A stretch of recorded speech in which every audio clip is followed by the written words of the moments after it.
Well, hello, friends. Welcome to the From Busy to Rich podcast. This podcast exists to inspire advisors like you to increase your profitability. Everybody loves that, but also the quality of your life, but not just for you, also for those that you serve. Wes, we're going to talk specifically today about one of the most pivotal moments where you can really radically change your business. What is that moment? When do you know you should make your first hire? All right. So the business, and you can tell me how much this is true or not true, but this is a difficult business. That part we know to be true. A vast, vast majority of people are not in this business after the first 5 years. And by vast, I think it's, 80 some percent, right? So if that is true, for those who survive, they've done some good things. They've worked hard. The next major hurdle after survival is, I'm growing enough that I need to, but it's such a difficult thing because for most people, they've just done everything themselves. They've been solo. They've sort of been alone in survival mode for so long.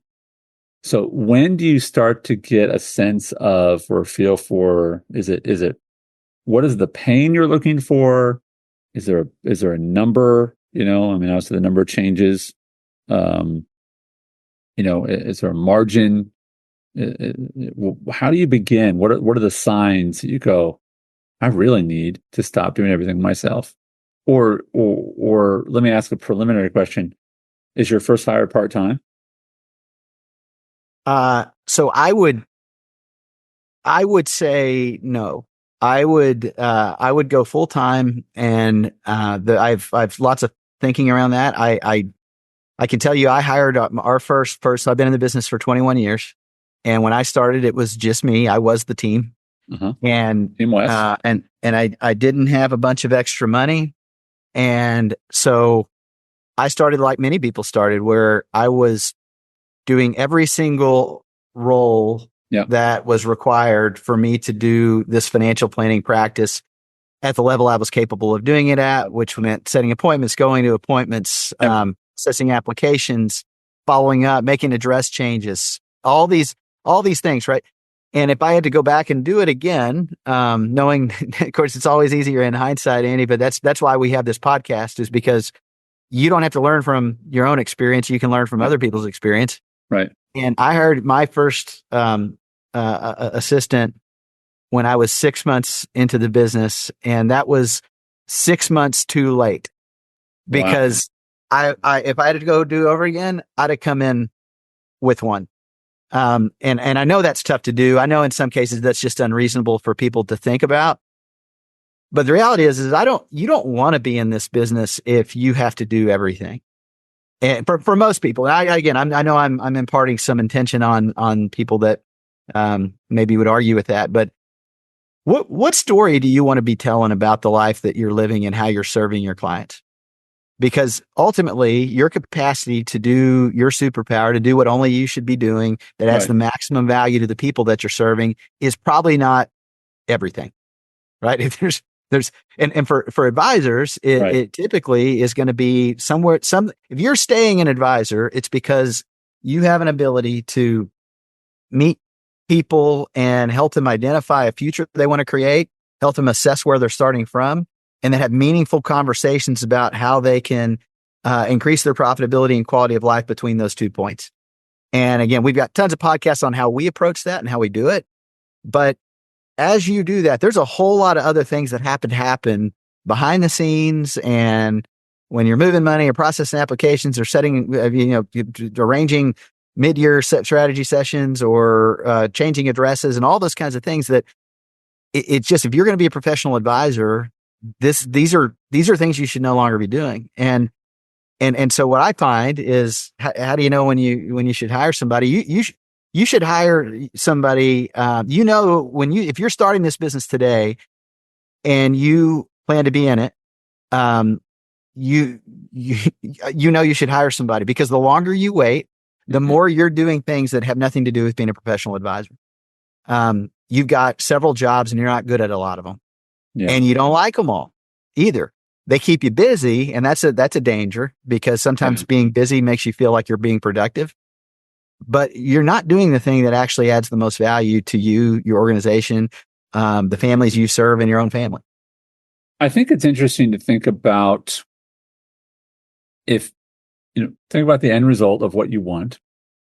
And if you know ultimately that you don't want to be doing all these things, from day one as an advisor, no matter how long you've been in this business, if you know, like, hey, 10 years from now, I don't want to be filling out applications.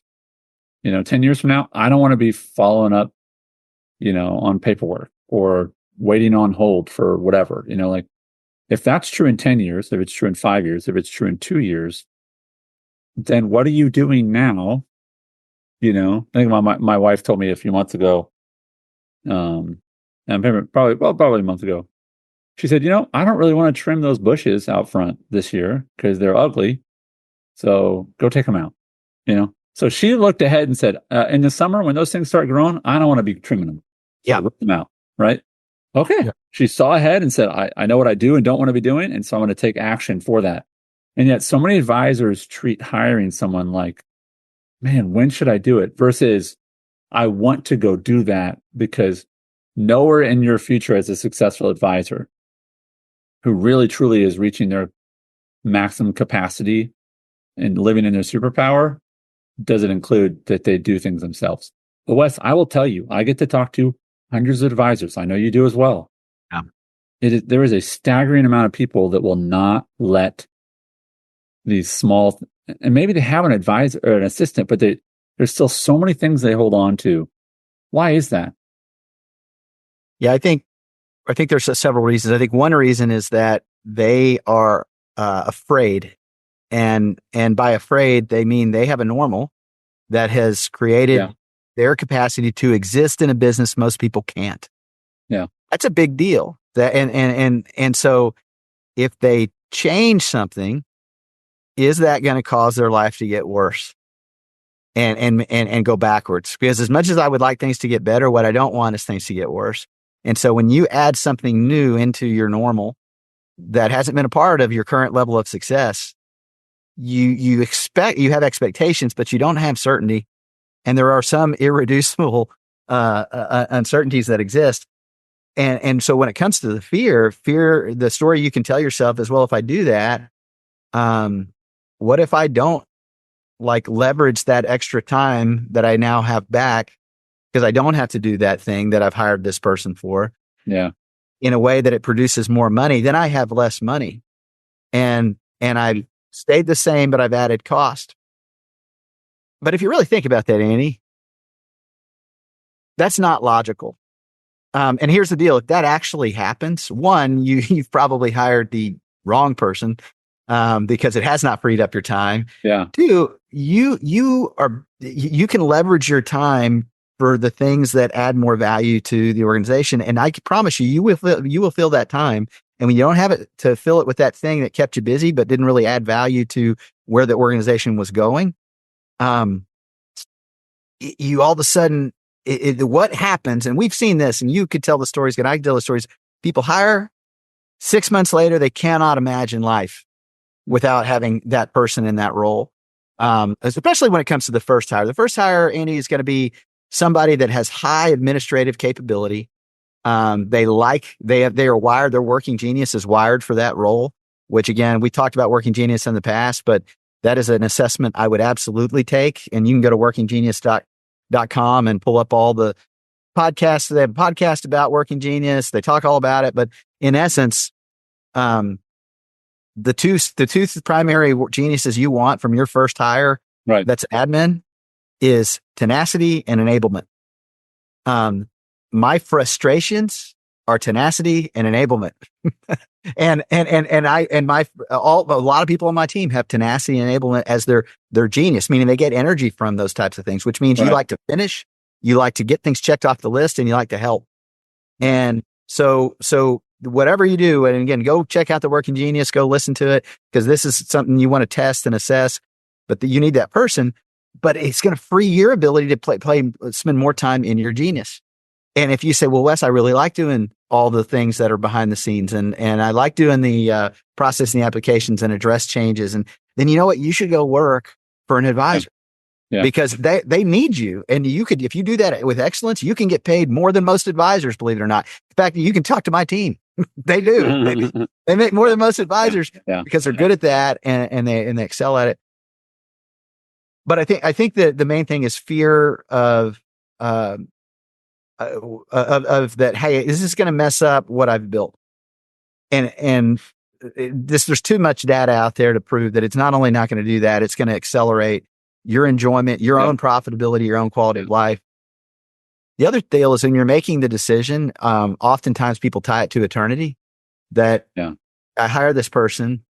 One, that's money that's going out the door. Don't think of it that way. Entrepreneurs think of this as it's an investment in the organization to create more value. Two is if it doesn't work, again, so you're going to know real quick.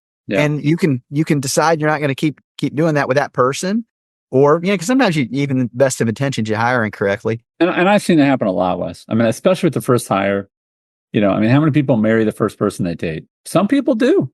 Yeah. But is that your expectation? No offense to the first love people out there, but whoever my first girlfriend was, I wasn't like, she's the one. We're gonna marry. I was like, oh, she's a girl. I'm dating her. Yeah, great.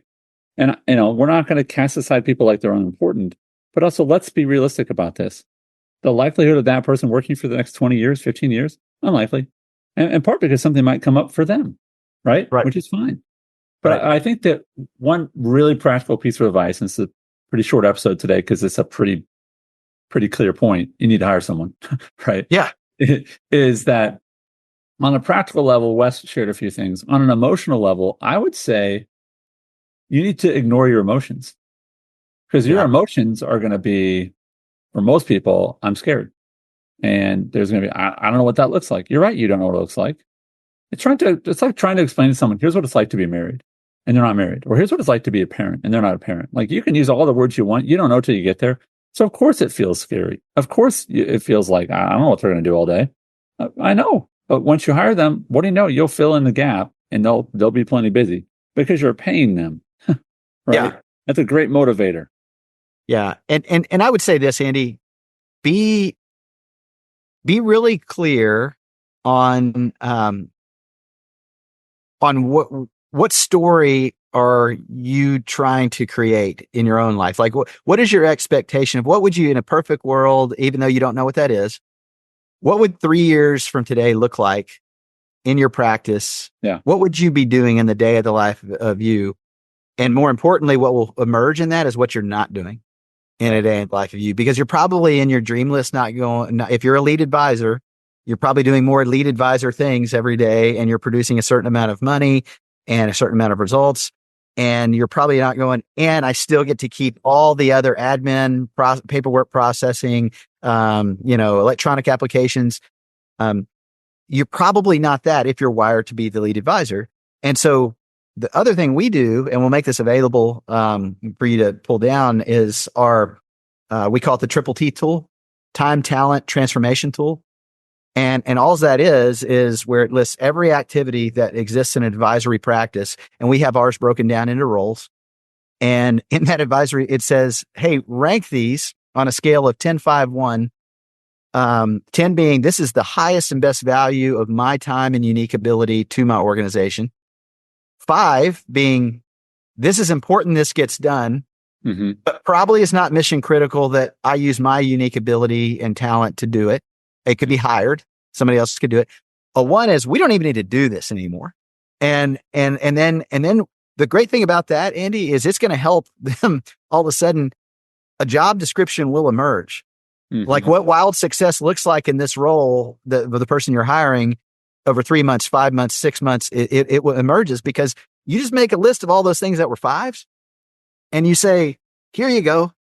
Here's all the things you're going to be doing. And in 5 months, or 6 months or 3 months, whatever it is, you're going to create milestones for that person. So they have clear expectation. When you hire your first person, a lot of times that's what I see is it's the dump and run. They get somebody in there and they're like, all right, I'm going to go talk to people. You do all the other stuff. Right. And again, I think that the large message here is that if you envision a future where you are still doing all those things, I mean, I would question that vision, right? And the reality is most people do not envision themselves being truly successful. And I would also submit that I don't know any advisor whose life I want, right? That we worked with in our company and West's company. Like, there's no one that I'm like, good for you that you're still doing that work and you're in your 60s. And if you still do that, God bless you. I wish you the best. Maybe you're happy. But that's just not the path that we see a vast majority of advisors want to get there.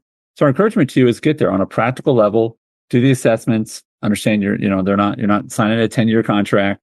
You're not in it forever. And also, yeah, it's going to be scary. And as one of our heroes, Wes and I, a hero, Seth Godin says, do it scared. You're scared. Yeah. Okay, great. Do it anyway. But I don't know what it's going to look like. Okay, good to know. Do it anyway.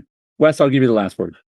Yeah, no, I think along those lines, Sandy, one of our favorite quotes that we talk about all the time is, courage is not the absence of fear. It's understanding that there's something more important to you than fear. Yeah. And courage is what's required in order to overcome scary things. And I get that it's scary. It was not, we didn't have a blank check either. And we didn't have, a bunch of people lining up, but you do these things and all of a sudden you wake up and, you're down the road and you've got a team of 12 and you're always constantly zeroing in on what is the highest and best use of your time and what supporting team do you need to get the highest use of their time in order to really make beautiful music together as we go through. Yeah. Wes, thank you for that. And those who are listening, I hope that you'll take action on this. If there's a vision that you have for your business, it does not include, and it does not include you doing everything, then do today what you need to do to make that vision a reality. Wes, thank you as always for your time. Thanks, Andy.